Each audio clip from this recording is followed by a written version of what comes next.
Thank you, Kanye. Very cool. I was gonna say that. Hey everyone, welcome back to The Dragon's Embers, Chapter 2. Last we left off, Mel just fell off a mountain, so that's pretty cool. And I just remembered we left Jerry in the cave, so that kind of sucks. But other than that, my character's doing great. This is Chapter 2 of The Dragon's Embers.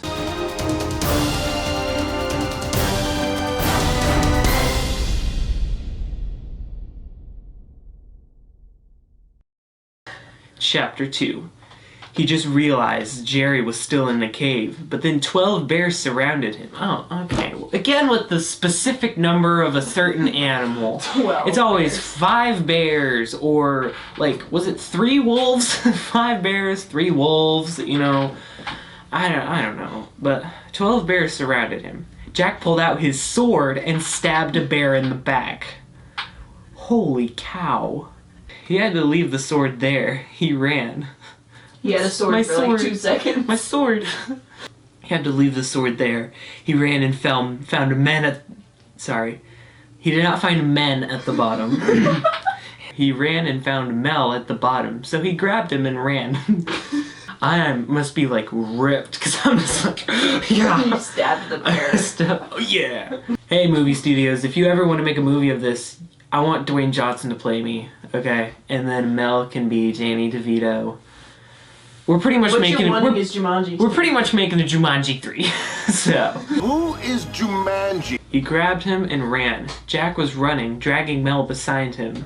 He found the cave again and heard more screams and a shout. Help!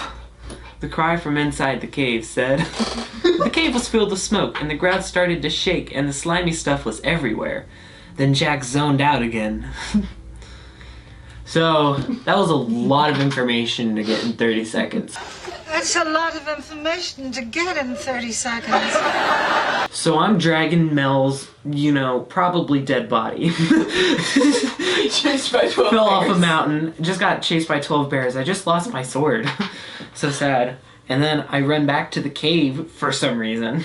For Jerry. I should just leave. Yeah, I know it's for Jerry, but like, what are the chances he's alive? I need to just You leave. grabbed Mel too. True.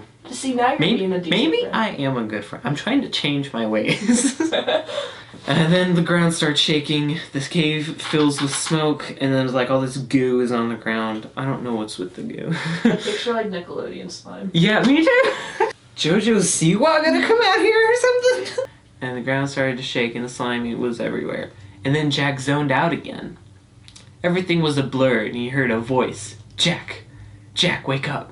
The soft voice said. Oh, sorry, it's a soft voice. Jack! Jack, wake up! The soft voice said. Then Jack saw a beast and the beast had Jerry. Then the beast dropped Jerry in lava. Whoa! Jack, wake up! It's like mic drop, but you drop Jerry. Beast, a beast! Beast, a beast! Beast, a beast! He dropped Jerry in the lava, and then Jack woke up. He was ripped up pretty bad, and his jeans were shorts now. He looked up and Mel was there. Mel, you're okay, Jack screamed. I put it in normal text and then say scream. Mel, you're okay! What? Mel said as he woke up. Where are we? Mel asked. I don't know, Jack replied. They opened the door. Wait. Wait. I need to set the scene a little better. The door. We're in a cave and then suddenly there's a door. This is just like a door on the side of the cave. That's what I pictured. Let's try this door. Jack opened the door and they were in a castle. And on the wall was a map of Germany. Oh no, Jack said. How did we get to Germany? Jack sighed as they went down the stairs. Hello? They shouted. Then a tall man came up to them. Hello, the man said. Hello, Lucy. This is Gru. I can't do a German accent. I've Googled Translate. Hello, Hello. the man said. There you go. You sound Hello. very feminine. Hello, the man said. My name is Brian. Hi, Jack said with a grin. Hi. Why, hello there, a nice lady. Why, hello there, a nice lady came up behind Brian. Let me think. Oh, you two could do some dusting while we have guests coming soon, the lady said. What? Mel said. You two are here to clean, right? Before they could answer, Brian said, Of course they're here to clean. Okay, now dust. As Jack and Mel were dusting, Jack whispered to Mel, How did we get here? And why do they think we're here to clean? I don't know, and I don't know, Mel replied. And then a loud doorbell rang. I literally wrote in the document, Ding dong! Servants go open the door. It's guests, and be charming, the lady said. It's guests, and be charming, the lady said. Jack wondering how he could be charming. That's Your an honest. inner dialogue. This is like my inner dialogue. Like, how do I be charming? Jack wondering how to be charming. Opened the door. Or anyway, hello, Jack said. As he opened the door, the guests were dressed very fancy and had very pricey jackets. You know when you just look at a jacket and you're like, that's a very pricey jacket. I can tell. They had very pricey jackets.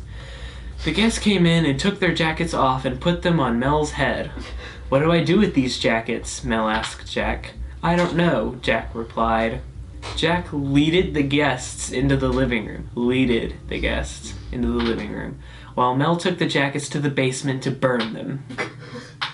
When you don't know what to do with something, burn it. I have a lot of questions. I don't know where to How put did he these. think to do that? Why did did he- he think to do that? Wait, hold on. How did he think to do that? Why did he think to do that? How did he know that there was a furnace in the basement? It's a castle. All castles have furnaces, duh. Mel took the jackets to the basement to burn them. Hello, the lady said. Hi, Lisa, one of the guests said. Her name is Lisa, Jack said to himself. You gotta say it in a German accent. Oh, hi, Lisa. Servant, please leave, Lisa said. Jack grinned and left. He put his ear to the door so he could hear. Again with the door. So here's the plan. We sneak in at the museum at midnight and cut a hole in the box where the artifact we want is, then get out as fast as we can. When Lisa was done explaining the plan, Jack ran to get Mel. Mel was at the front door. We gotta get out of here, Jack said. Right before they could make a break for it, the guests were leaving with no jackets. Because they were incinerated. Later that night... Incinerated.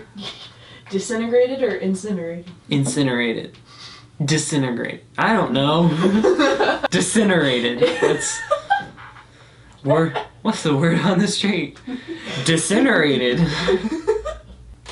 Later that night, it was midnight, and Jack and Mel heard a noise, and they looked down the stairs, and Lisa was in black clothes, and the guests were there.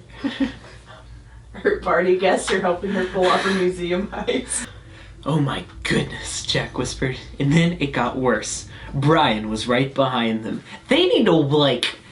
Wait, I forgot who Brian was. Brian was Lisa's husband. Okay. So, a common theme in this book is things behind them. Whether it's wolves, bears, whatever it is, it's breathing on their neck. Neck. What do we do? Mel asked. I don't know, Jack replied. And then they were spotted by all the party guests.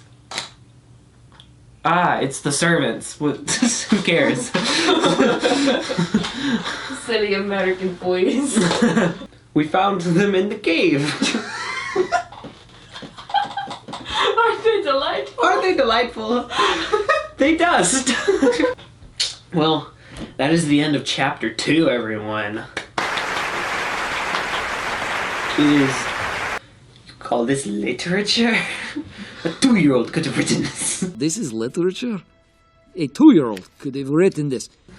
Will we get out of Germany, or will we help them rob the bank? We'll find out next time on The Dragon's Embers.